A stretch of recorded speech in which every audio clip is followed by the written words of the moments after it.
Imagine you decided to attend an official lab trial for some pocket money, only to end up in a secret, on paper discontinued CIA mind control experiment that will traumatize you for life or even kill you. Well, in this video we follow 4 victims on their journey through this experiment, look at the overwhelming red flags they miss, and figure out better ways on how to survive and beat the death chamber in The Killing Room 2009.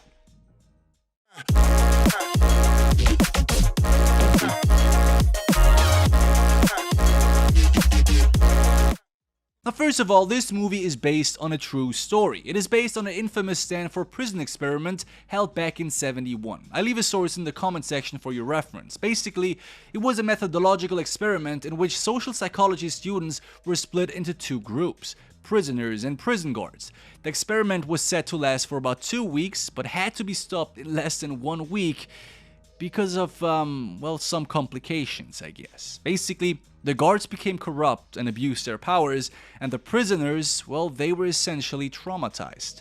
In The Killing Room, however, the story is laid out a little bit different. We have 4 strangers participating in an unknown trial and 2 supervisors guiding them.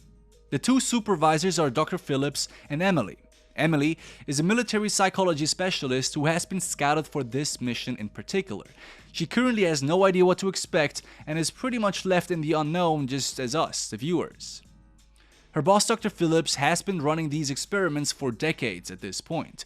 Not only does he guide the experiment, but as we will learn, he also guides Emily on her path through the next few hours of pretty intense psychological pressure. Upon entering the lab, and after having received a quick brief from Dr. Phillips, he shows her a recording of a past trial that has involved 4 participants. In the video, we witness Carrie entering a white room with only 1 entrance, no windows, sterile white walls, bright lights, and a ventilation system above the ceiling and beneath the ground. She is handed a stack of forms and questionnaires to fill out, and a few minutes later she is joined by Tony, another participant and the first one to realize that the chairs and tables are all bolted to the floor.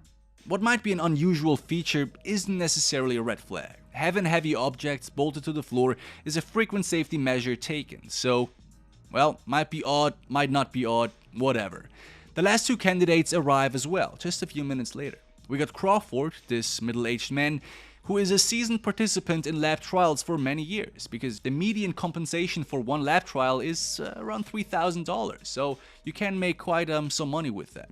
Anyway, the last one to visit, or the last one to join, is Paul, an introverted, shy individual choosing to sit away from the others. Now, they're eventually visited by Dr. Phillips, showing Emily that her duty is more direct than what she had expected. It's not just about data and analyzing, but hands-on dealing with the prospects as well. He passes the participants more info, dictates the terms, and lets them know what to expect, quite literally. All of them will earn $250 a day, and the trial will last for 8 hours. There will be 4 phases, and the first one has started the moment he, Dr. Phillips, walked in.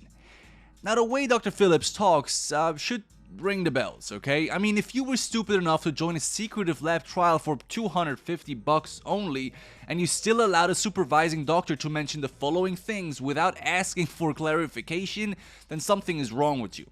You see, some of the things Dr. Phillips says are how the phases are separated into 4 escalating phases, with emphasis on escalating, and how the participants will be decimated by an elimination process, 1 by 1.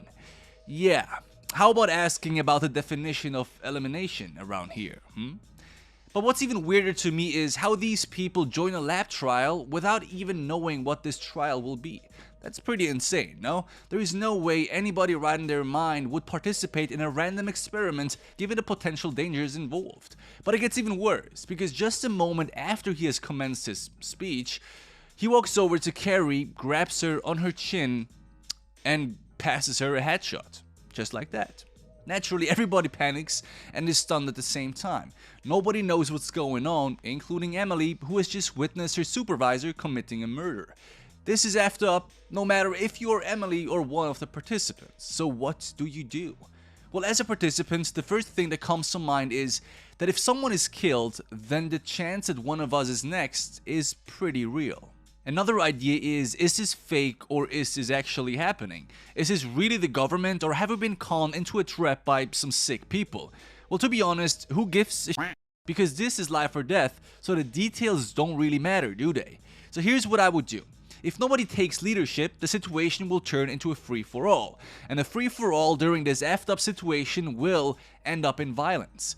Sure, you would still have 33% survival chance if everybody started fighting each other, but if you aren't the strongest and biggest guy in the group, your chances sink drastically. Not to mention that the goal of everybody is to survive anyway, so sticking together is inherently more beneficial to everyone involved. Second thing is to figure out what these people want from us. But looking at the next scene, it becomes obvious that they want us to kill each other, for whatever reason we don't know yet.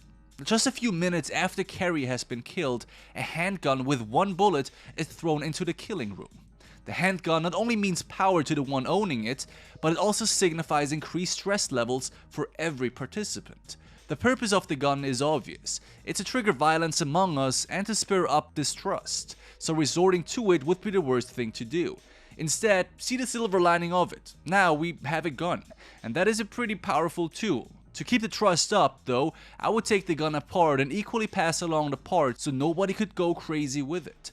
The downside of that, though, is that you won't be able to put it back together in time in case you want to start fighting the lab people. Now, a minute after the gun has been dropped, a timer starts ticking down, leaving us a bit more than 2 hours to answer one silly quiz question, which is, what number do Americans choose most frequently between 1 and 33? Yeah, that's a weird freaking question, if you ask me. Well, the rules are, whoever picks the number farthest away from the right answer will be the next one to die. Now, having over 2 hours available, I would start scouting the room. We have already established that there are ventilation systems beneath the floor and above the ceiling, but there is one more feature we could so far spot. It's this massive bulletproof viewing glass on one side of the room, promising that we are being watched in real time. Now, whether this matters or not, though, is not the point. The point is to put all your effort into exploring and understanding the situation you're in. In a much later scene, one of the characters attempts to flee through the ventilation system above, almost successfully. It boggles my mind how these 3 dudes aren't doing more than just sitting around for 2 hours only to end up picking a number each and see who's next in line. Instead, if they had worked together and actually tried to escape, the chances were pretty good, especially with a gun. You will see what I mean in a bit. Now, while the characters are waiting for the clock to strike 0, Dr. Phillips reveals that this experiment is a continuation of the MK Ultra mind control program of the CIA from the last century. In case you wonder, this is also rooted in actual historical events, so this program existed. The goal for this lab experiment right here is to play with the minds of the individuals and reprogram them into martyrs. That is also why during the 2-hour wait, our characters suddenly start hearing conversations in Arabic coming from beneath. They start thinking that they have been captured by terrorists instead, but of course in reality this is just an audio playback to trigger exactly these thoughts. The messages they find etched into the walls were also carefully placed there to support the fake narrative. Of course, none of our characters knows any of that, so they suck up every piece of information they get. However, no piece of information so far, whether true or not, will help them escaping. Therefore, in my opinion, it's a waste of time to dwell on these, well, superficial facts, if you ask me. Now, back to the quiz. If you had to guess one number between 1 and 33, which one would you pick? Your chance of dying is 33% no matter what you do, but which number will most likely keep you alive? Well, not sure if there is such number, but intuitively I would have picked 16 or 17, as there are only roughly 15 numbers to each side, leaving you less numbers to be further away from a potential result. If you pick the number towards 33 or 1, there is a much longer distance to the farthest number away. Now, according to this data right here though, which shows the most likely number to be picked by Americans if they had to pick a number between 1 and 100, I guess that's a thing, it looks like single digit numbers are the safest way to go. Our 3 characters decide to all pick the same number to sort of, cheat their way out. They pick number 7. And once the clock strikes 0 and the numbers have to be passed along, everybody chooses 7, but Paul, he chooses 17. What happens next is quite strange, but will make sense towards the end of this film. The room is flooded with guests and all of them are rendered unconscious and brought away. And here comes the real deal.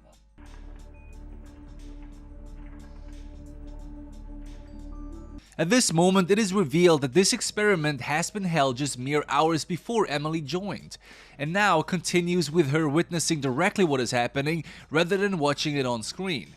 So in reality, even though they are experimenting on 4, now 2 subjects to find the one that fits their criteria best, Emily too is somewhat an experiment.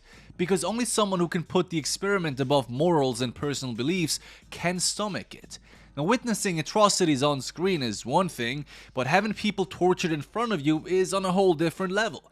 Now, Dr. Phillips orders Emily to follow him as they visit the room. Since one has to be killed, Dr. Phillips does it himself. He seems to enjoy this stuff. He takes out a gun and kills the next one in line without showing us who it was. Now technically, it must either be Paul, who has picked number 17, or it has to be both Crawford and Tony, who both picked number 7. But a short while later, after we see the subjects waking up, we realize that Tony was the one who was killed, which goes against all logic. Now before I explain the why of that, let's explore the next few scenes. Crawford explodes, obviously, blaming it all on Paul because he was the only one deviating from their plan to pick number 7, which makes him now look like a traitor. But this couldn't be further from the truth, and I will explain the why of that as well in just a bit. Now a minute later, a new quiz arrives. This time the question is, where does the United States of America rank on the international list of overall average intelligence quotient? The one farthest away from the right answer will again become a casualty. At the bottom right corner is a hint which says, answer is outside the top 10. Now Crawford rips away the hint and reads the question out loud, obviously planning to con Paul into losing and save himself. But looking at how it turned out with Tony, we can't put our faith into answering these quizzes anymore. And having a hint on the paper is nonsense to begin with, since the baseline wouldn't change if everybody knew about the hint. So the only purpose of this hint is corrupting the captives, who becomes a traitor and who wouldn't become a traitor. This implies that they're either looking for honest people that value other lives just as much as their own, or dishonest people that put themselves before anyone else. Question: would you have hidden the hint like Crawford did, or would you have shared the hint with your fellow captives? Let me know in the comments. Let's see who's who. Now before we connect the dots here, this is what happens next. Now Paul and Crawford decide to try and escape through the ceiling, which to be honest should have happened way before when Tony was still around. The lamp grids are perfect to rip down, which they do successfully. Now while Crawford tries finding a way through the air shaft and actually finds a solid way out, Paul stays back and well faces a different kind of problem. Now the only bad thing with Crawford right now is that there is another grid separating him from outside. But looking at this grid quality, with enough force, he shouldn't have trouble breaking through. At the same time, Paul, who is left behind, is surprised by 2 lab employees. He tries to escape through them but is tasered to the ground. Now, if we go back to when Tony was still alive, this could have worked out. If all 3 of them stuck together and tried the ceiling above, they would have had a great chance of escaping. At this point, however, having the 2 lab rats separated, and therefore their power halved, an escape is almost impossible. While both of them failed to escape and now are back in the same and helpless position like before, Dr. Phillips reveals that the winner has already been chosen. The whole purpose of this experiment, and all others before and afterwards, is to find rare individuals who have the willpower to sacrifice themselves for the greater good. You see, most people instinctively fight or flight in the eye of death. It's almost like a reflex, like breathing. But some individuals can shut this instinct off and sacrifice themselves instead. Now while Dr. Phillips is explaining this to Emily, the 2 last candidates try to figure out a last plan to escape. Crawford cons Paul into naming a number from 1 to 5 so that he can pick one above and win. But shortly after the timer comes to 0 and the numbers have to be mentioned, Paul looks deeply into Crawford's eyes, thanks him for the effort in taking leadership, wishes him good luck, and attempts to kill himself instead. But just upon pulling the trigger, the lab people enter the room, shoot Crawford dead instead, and make Paul the winner of this experiment. The gun on which he had pulled the trigger on was dysfunctional, indicating that it was never meant to be used in the first place. So when Paul picked number 17, he actually tried to sacrifice himself and save Tony and Crawford. But since the game is rigged, it didn't work. Now, if he had voiced his failed plan afterwards to Crawford, they may have had a chance of realizing the purpose of this game. However, whether they knew about the goal of this experiment or not, I don't think it would have made a difference.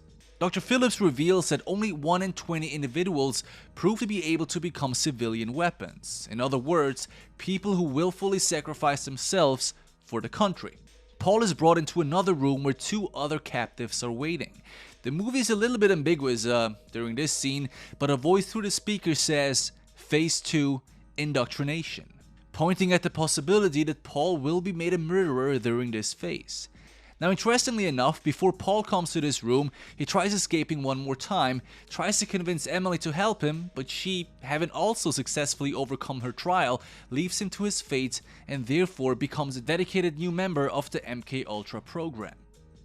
So, what do you think about this movie? Did you enjoy it? Let me know what you think. Thank you so much for watching as always. Leave a like if you want to, and I'll see you again soon. Peace out, binge another one.